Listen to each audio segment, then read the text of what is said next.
Recently, I read a blog post which intrigued me. It compared New York skinny women to their skinny counterparts in Paris. The author, Garance Doré, a Parisian woman who writes a fashion blog, pondered why she has gained 10 pounds since moving to New York City.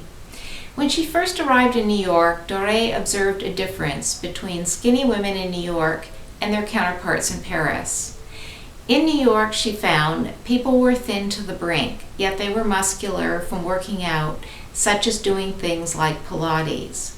And she found many women there to be obsessed with losing weight. In comparison, Doré wrote, lunch for Parisians usually involves a glass of wine, bread, and 1 to 2 desserts that everyone shares. All of this is usually topped off by coffee and cigarettes.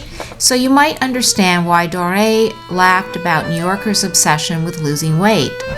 But the Parisian woman's amusement evaporated when she discovered that she had quietly gained 10 pounds since moving to New York. Then she noticed something even more perplexing.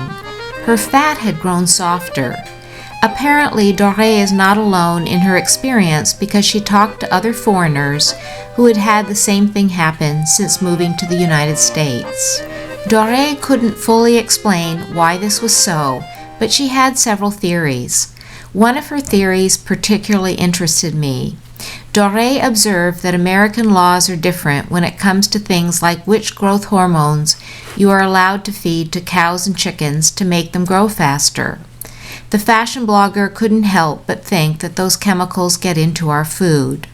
This theory piqued my interest because ever since a chemical-related illness led me to live part-time in Paris, I found there to be significant differences between French and American foods.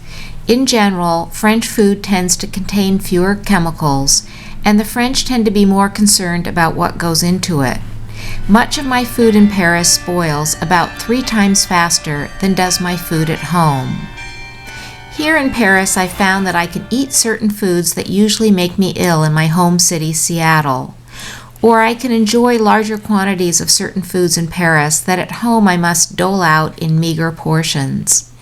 You see, my chemical-related illness has involved severe digestive problems that at one point almost led to me dying. So I came to Paris because my health is better here.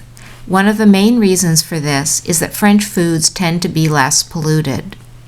Now, I don't know why foreigners who move to the U.S. gain weight and find that their fat softens, but I hope that someday we'll have clear answers to Doré's questions and that they'll lead to laws which make American foods cleaner and healthier.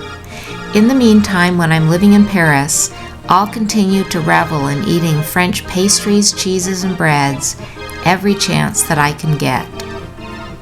Would you like to know what I've learned about how American breads have the highest gluten content in the world and other things that make them less digestible? Then watch my video, Bread Heaven, When Croissants Are Best for Your Health.